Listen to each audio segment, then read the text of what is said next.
Hello mga kawalwal, good evening. Okra, nagprito ako, tsaka isda mga kawalwal. Masarap kasi ito, tag-ulan mga kawalwal. Yan, pinirito ko muna ang okra. Napakasarap nito mga kawalwal. Sobrang sarap. Isusunod ko na yung isda. Sarap niya no, tambakol. Sobrang sarap nito mga kawalwal. Kaya tag-ulan talaga masarap ang gulay o kaya isda. Tag-ulan dito sa Pilipinas mga kawalwal. Kaya ito, paprito lang. Sobrang gutom na ako kasi may pinuntahan pa ako. Kaya ito, luto-luto muna tayo. Yan. Ito mga kawalwal, magsasayang na tayo.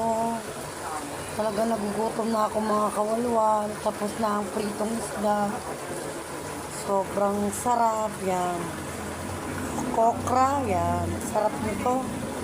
Habang may pa yung kanin. Sobrang sarap ng isda. Maraming salamat mga kawalwal sa kilit niyo sa akin. Maraming salamat.